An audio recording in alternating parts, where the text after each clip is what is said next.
Saya mau tanya Mas. Tanya, Oh, di monggo, sini. monggo. Kalau nggak ada tak tanya tadi. Monggo. Ada. Dengan kasus umat Islam yang seolah dipermainkan Ustaz. Nah, jadi diadu domba terus. Jadi sepengetahuan saya sejarah itu selalu berputar Ustaz. Iya, betul. Nah, dulu Islam memiliki sempat di puncak kejayaan dan Betul. sekarang kita dengan proses mau ke atas lagi gitu Ustaz. Iya, betul. Nah, tapi sekarang itu seolah-olah umat Islam itu hendak ke atas, tapi posisinya itu di stuck Ustaz. Di apa bahasa? Diganjel Ustaz. Iya. Diganjel, tidak bisa untuk ke atas lagi itu Ustaz. Iya. Nah, apakah ini memang bentuk kesengajaan? Ya memang justru kesengajaan Ustaz. Dan bagaimana kita kaum Maksudnya muda, kesengajaan dari siapa? kesengajaan dari mereka, orang-orang kafir gitu Ustaz. Iya, iya. Dan menghalangi kita untuk menapaki puncak kejayaan kembali Iya, gitu iya, Ustaz. Nah, iya. bagaimana Ustaz? Kita para pemuda itu yang notabene sekarang lagi Indonesia memiliki bonus demografi Ustaz. Nah, Ya. pemikirannya yang masih fresh dan wawasannya luas dan sumber-sumber pengetahuan itu tidak terbatas sekarang. Nah, bagaimana kita kaum muda itu menyikapi agar bisa melewati ganjelan ini Ustaz, Ya. untuk umat Islam ke puncak kejayaan lagi. Oke. Ini jawabannya beberapa lapis. Yang pertama begini. Waktullah itu janji Allah ya.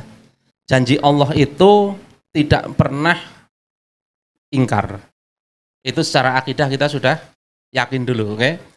Bahwa janji Allah itu pasti terjadi. Persoalannya terjadinya kapan? Allah alam. Kita nggak tahu, gitu kan? Nah, ada persoalan lagi terhadap janji Allah itu apa yang kita lakukan?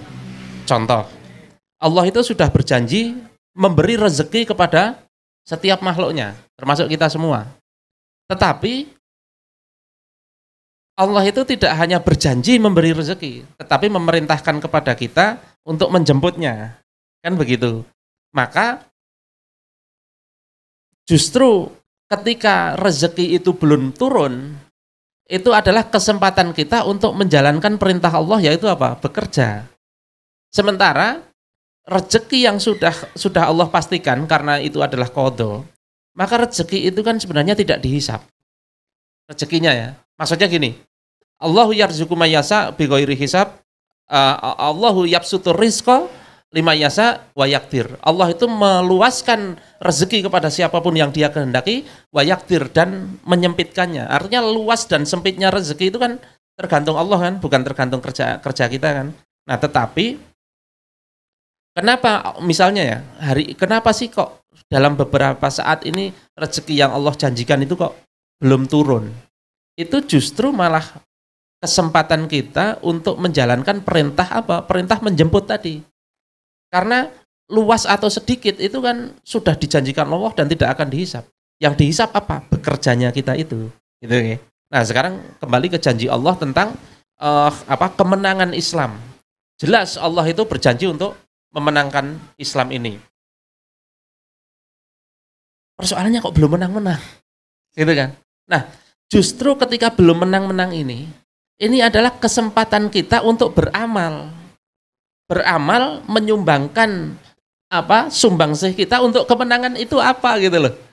Sekarang coba bayangkan kalau tiba-tiba menang gitu aja, antum nggak dapat pahala apa-apa Mas. Tiba-tiba menang itu antum belum berjuang apa-apa, tiba-tiba menang kan.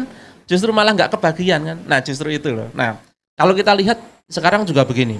Rasul itu ketika mendapatkan kemenangan di Madinah dan lain sebagainya, itu kan juga nggak langsung. Lama loh di Mekah itu. Di fase Mekah sama fase Madinah itu panjang mana? Panjang fase Mekah kan. Fase Mekah itu 13 tahun. Iya. Fase Madinah itu cuma 10 tahun. Lah, penantian Rasul untuk mendapatkan kemenangan di Madinah itu panjang loh. Panjang, pakai disiksa dulu, pakai dipersekusi dulu, pakai diboikot dulu dan lain sebagainya kan. Sampai bahkan para sahabat itu bertanya, kapankah datang pertolongan Allah ini? Sungguh pertolongan Allah itu dekat. Dan kemudian Apakah kamu berpikir akan mendapatkan surga, mendapatkan pahala, sementara belum datang ujian-ujian, cobaan-cobaan seperti orang-orang terdahulu. Orang-orang terdahulu itu ada yang digergaji, ada yang macam-macam gitu kan. Artinya memang ada cobaan-cobaan yang harus dilalui. Nah, cobaan-cobaan itulah justru yang merupakan ladang amal kita. Maka kalau sekarang itu seolah-olah itu ganjel yang dengan sebutkan tadi, justru ganjelan ini PR kita. Ganjelannya di mana gitu? Ganjelannya mana? Oke, kita ambil ganjelannya. Nah, ketika antum bisa ngambil ganjelan ini kan pahalanya kan? Nah, gitu loh. Nah, itu. Jadi sekali lagi kita itu satu tawakal kepada Allah. Tawakal. Tawakal apa? Bahwa Allah sudah berjanji memenangkan, maka pasti menang. Itu tawakal. Tetapi tawakal itu kan tidak hanya seperti itu. Tahu kan hadisnya tawakal kan? Ada orang Badui datang membawa unta, untanya ditinggal di luar, masuk ke masjid, ditanyain sama Rasul, di mana untamu? Itu saya biarkan di luar. Enggak begitu. Lah kok begitu? Saya tawakal. Oh, enggak, tawakal itu enggak begitu. Lah gimana? Ikilha wa tawakal. Ikilha, talilah untamu wa tawakal, dan bertawakallah. Artinya tawakal itu tidak sekedar tawakal, tetapi menali ini loh. Menali ini kan wilayah duniawi kita. Menali tali unta itu kan wilayah duniawi kita. Termasuk kemenangan Allah itu kita tawakal pasti menang. Tetapi kan ada wilayah duniawi yang harus kita kerjakan.